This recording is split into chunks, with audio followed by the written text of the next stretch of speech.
the ceremonial removal of nuts for the individual classrooms.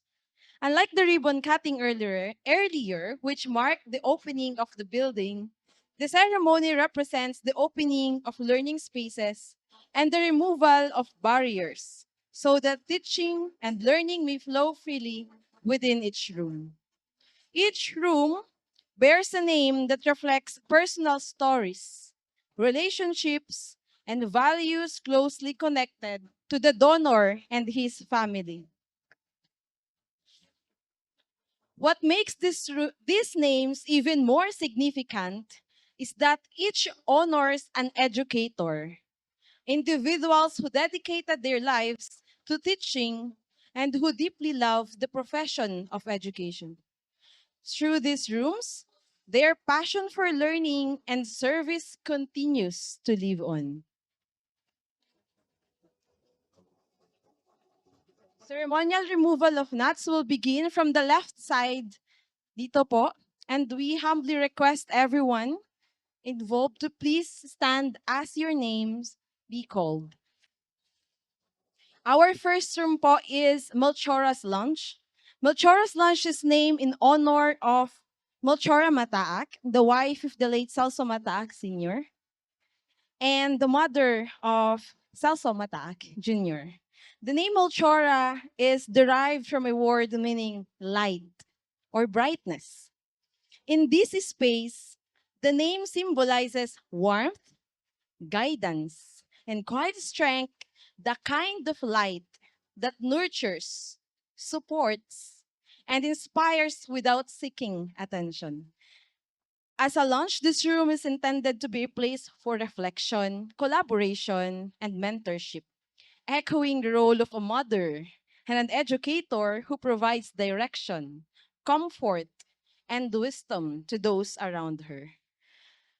We invite the Honorable Congressman Reynaldo P. Salvacion together with our um, education program supervisor.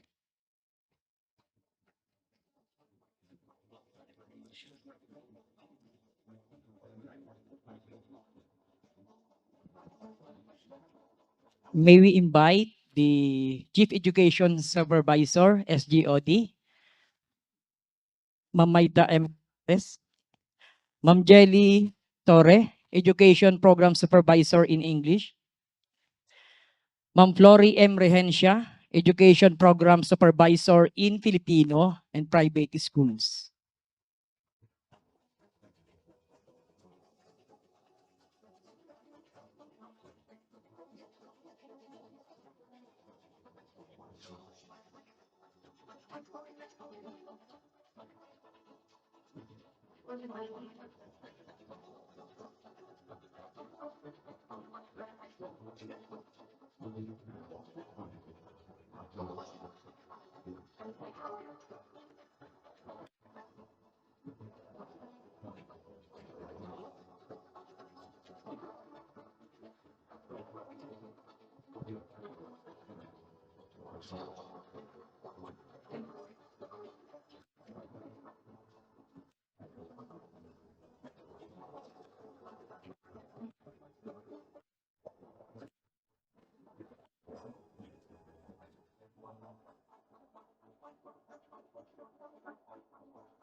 Maraming salamat po.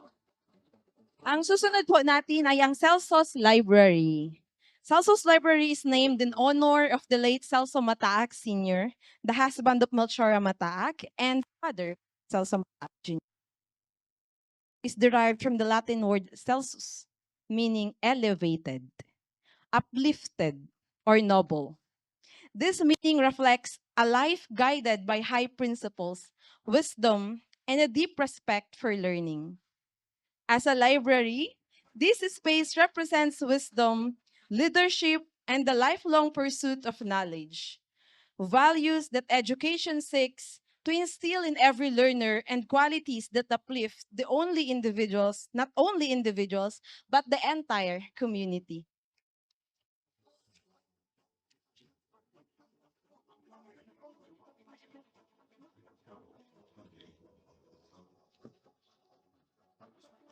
May we invite the Honorable Governor, represented by Mr. Juan Fernandez, our PDRRM officer, Vice Governor, represented by our municipal Vice Mayor, Honorable Mark Senyo, together with our education program supervisors, Sir Freddy M. Malabaya, Education Program Supervisor in Mathematics, Dr.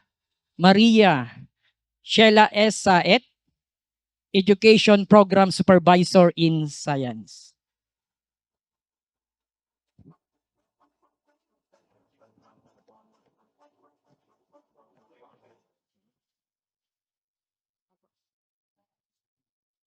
For the next room po na i-open natin, we will have Sir Romy po and Ma'am Melanie.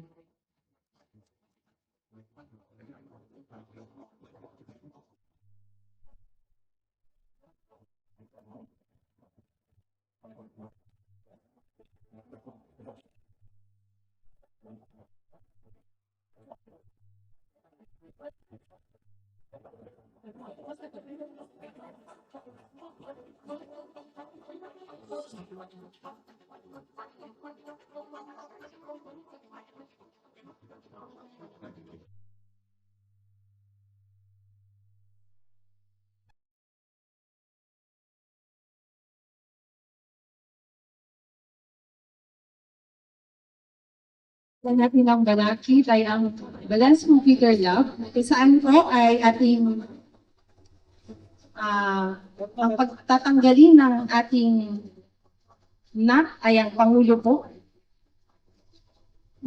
Duque State University, Dr.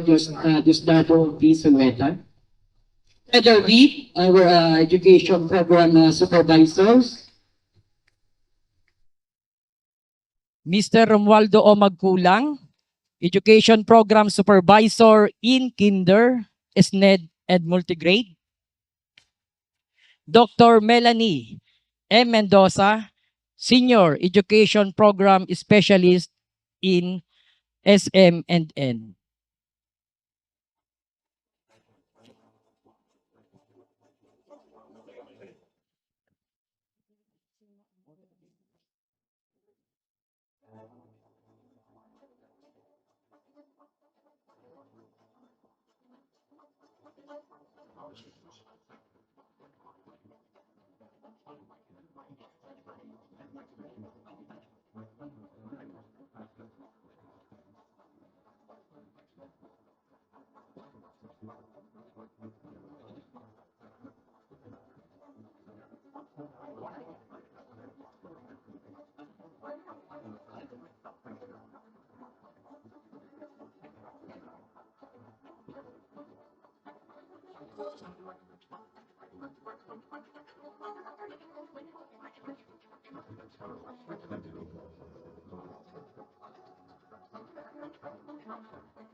Maraming salamat mo.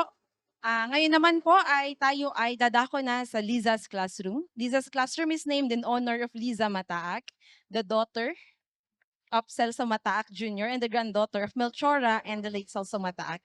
The name Liza is derived from Elizabeth, meaning God is my oath or consecrated to God. It reflects a life guided by faith, purpose, and commitment. As a classroom, this space represents dedication, compassion, and a nurturing spirit, the very qualities that shape leaders with values, integrity, hope for the future. We invite the Rules Division Superintendent,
Maraming salamat po. Ngayon naman po ay Eleanor's Classroom na. Ayun. Eleanor's Classroom is named in honor of Eleanor Mataak, the daughter of Melchora Mataak. The name Eleanor is derived from name that mean light, brightness, or one who brings hope.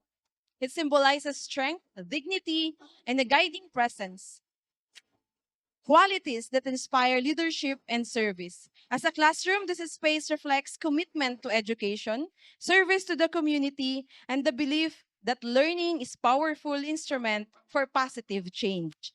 Values that continue to guide and uplift future generations. May we invite the Honorable Mayor, Mayor Army DC Carion.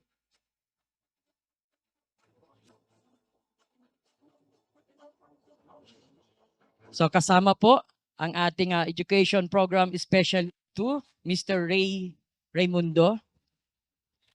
Amin din pong inaanyahan si Dr. Fritzy P. Alcantara.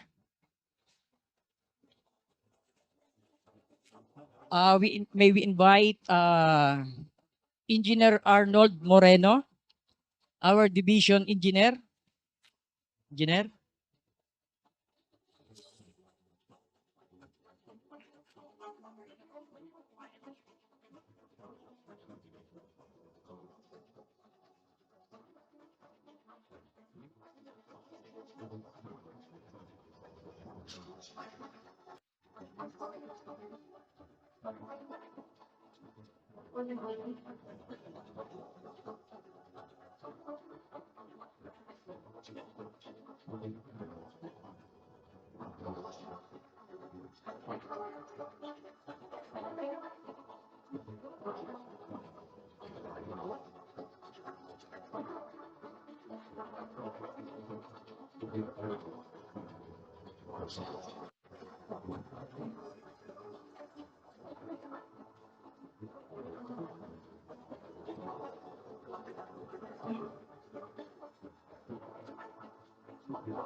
Thank you po. Next, we have Marina's Classroom. Marina's Classroom is named in honor of Marina Mataak, the sister of Celso Mataak Sr.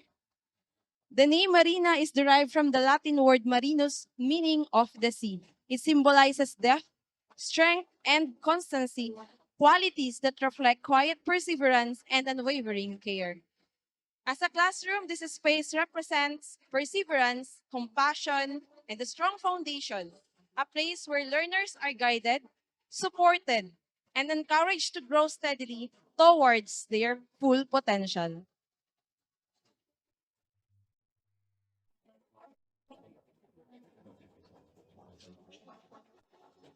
So may we invite the councilors of BUAC.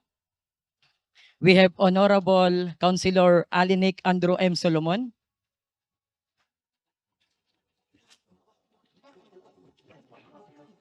Honorable Councilor Francis Jacinto.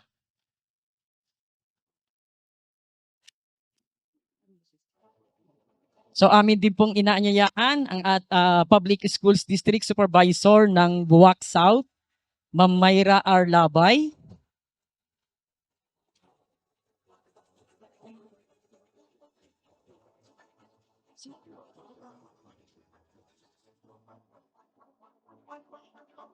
So inanyadi po namin si Engineer David M. Soleta. Yan. So ang ating Information Technology Officer 1.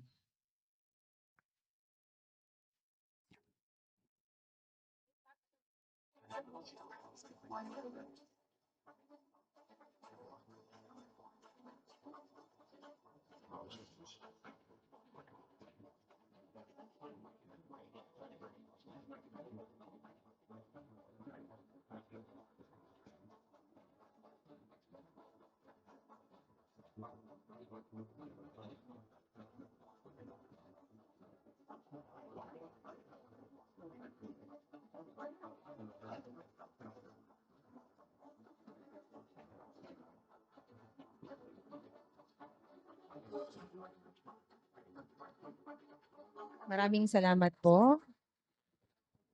Ayan.